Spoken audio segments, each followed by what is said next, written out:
Soy Leonardo Greenspan y esto es Sin Filtro 2020.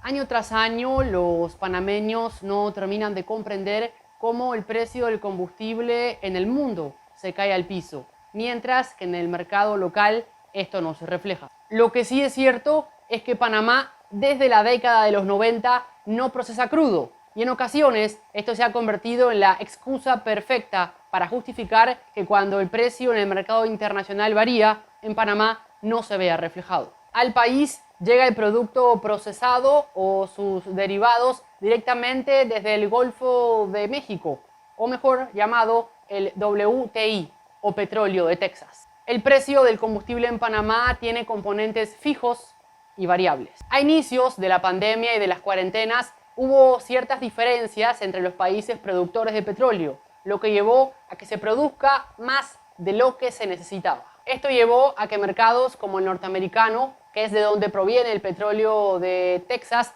tuvieran un desplome en sus precios, llegando a estar por debajo de $11 el barril del WTI, lo que ocasionó que en Panamá la brújula del precio de la gasolina se moviera centavos. Así lo detalla el especialista en hidrocarburos, Harry Quinn. Hola Leonardo, el mercado petrolero sin filtro. Recordemos que se tenían una tirijala Rusia y Arabia Saudita.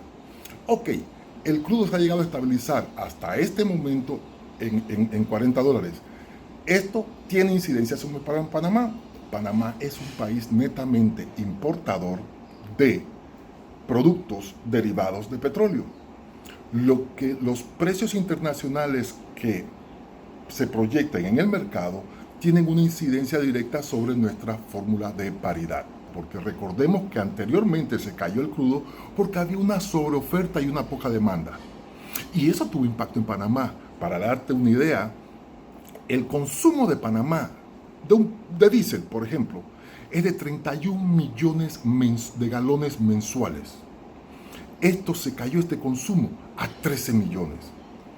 El de gasolina es aproximadamente de 27 millones de galones al mes. Se cayó a 10 millones. Y el de jet fuel, considerando que Panamá es un hub de las Américas, consumíamos 21 millones de galones al mes y quedamos en 1.2 millones.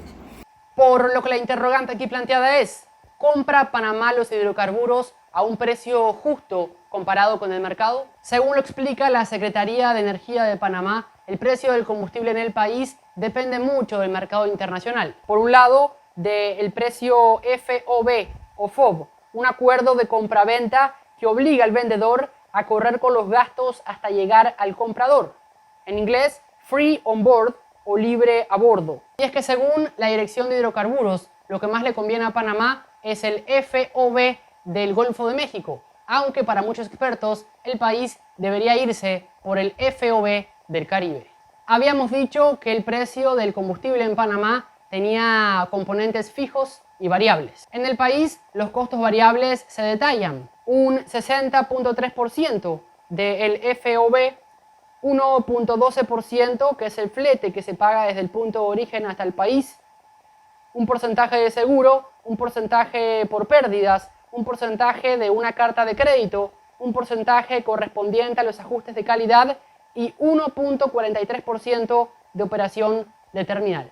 Y el costo fijo se divide en el impuesto por introducción al país de estos hidrocarburos, con el impuesto a la gasolina en 21.05% y 13.69% para el gas y el diésel. Hay que sumarle el margen de ganancia de los retailers, que alcanza el 1.55%. El precio del WTI se encuentra en recuperación, arriba de los $40 por barril, aunque todavía no alcanza su momento más elevado previo a la pandemia, en donde llegó a costar por encima de los $60 el barril.